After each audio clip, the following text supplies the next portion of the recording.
Hi, this is Scott with Fly Fishing Bow River Outfitters, and today we're going to talk about indicators. As you can see, we have a selection of indicators here, and so we'll just talk about the pros and cons of each style of indicator and where you might want to use them. So first one we have here is kind of a New Zealand style, often referred to as a New Zealand style indicator. Just a little tuft of yarn and stuff. Come in a variety of colors, nice and light. They don't have the weight of some of these and often look a little bit more natural, especially if you use a more neutral color on these indicators. These ones are really quite simple to use. They have a little loop on the bottom there, and basically you'll just take your leader, fold it over like so, put it through the indicator, nice big loop, pass it through, and then snug it down. It's not going to go anywhere. It's going to land nice and light. Like I say, if you're using a neutral color, a white or a tan or something like that, maybe not as disruptive to the really spooky fish. So it can be a good choice in that respect.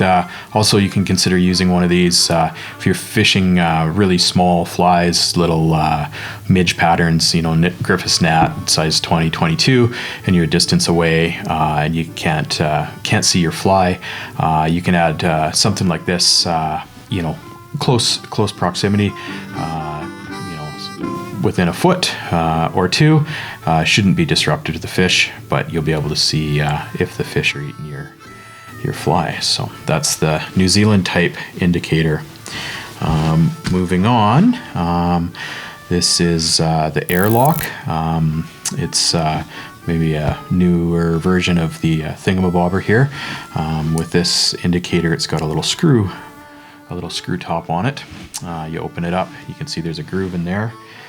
What you'll do is you'll take your fly line, your leader, you'll pass it through the groove like so, and replace the nut.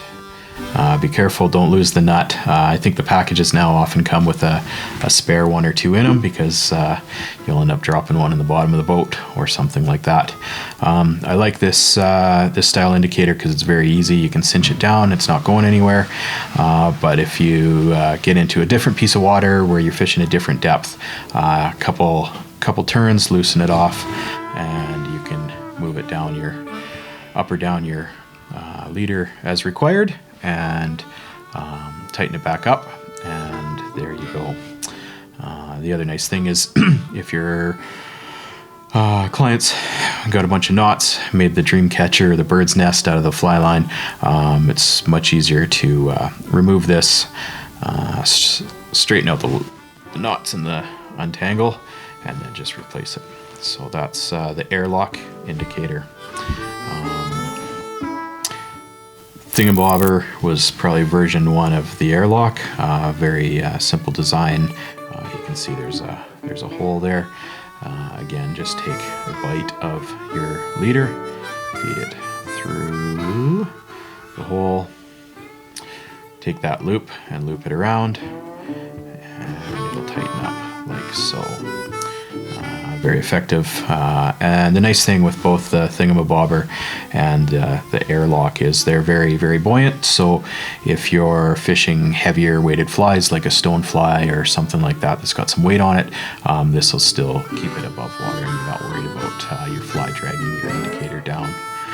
Disadvantage with these is certainly if you get into that, rat's nest of a mess. Sometimes when we're fishing multiple nymphs on a rig, you can get some pretty ugly tangles, and if those knots or that tangle is around this, often the only way to get it off is you're gonna have to cut your leader, and we all know that leaders are expensive, and so we don't like to do that. So that's the one downside to the Thingamabobber. These 3 indicators here are probably seen more predominantly in the Stillwater world, although they certainly would work in the river as well. But these are predominantly Stillwater indicators. They come in different sizes, same idea. This one has a peg in it. You remove the peg. I've pre-threaded this one with the backing so you can see. I like to use the peg pointing down towards my fly. What you do, you figure out the depth you want to fish, simply remove the peg with the fly line through it, or the leader through it, make a loop, reinsert the peg, and that tightens up. The nice thing with this indicator, especially in the Stillwater world, if you're fishing chironomids and you're fishing them deep, if your indicator's pegged at 18 feet and you have a 9-foot fly rod, it's going to be really, really difficult to land that fish. And so the nice thing with these style indicators is if you give it a tug, that pops, and now that indicator is free to slide down the fly, or your leader, closer to your fly, so it's much easier to land the fish.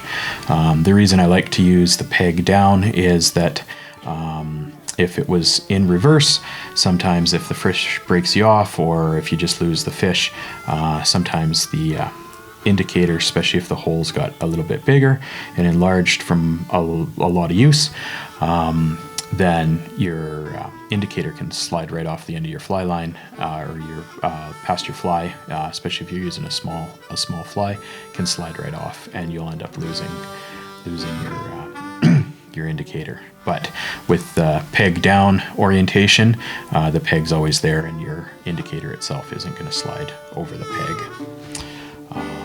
One of the drawbacks of these types of indicators, you can see this one is heavily worn, and with it, the peg goes quite deep. And so to solve this problem, there's a great tip out there. I carry just a roll of electrical tape, and what you can do is just get a small piece of electrical tape. You can wrap it around the peg like so.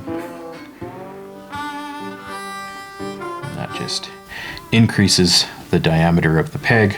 So now to continue using that indicator, you can see it tightens up quite nicely, and it's not going to slip right through. The final two indicators we have here, this one's very similar. Instead of using the black peg, this one uses just the tip of a toothpick, and you can peg it in at the right place on your line. And the final one, I'm not sure if you can see it there, but this one's got a slit down the middle. There's an elastic band in it. So you take your leader, simply place it into that slot, twist it 3 or 4 times to get some friction on it. I always like to offset. The one side has a slot, the other side does not. That way there's no chance of it coming off, and it's nice and snug, and they can be very, very effective indicators.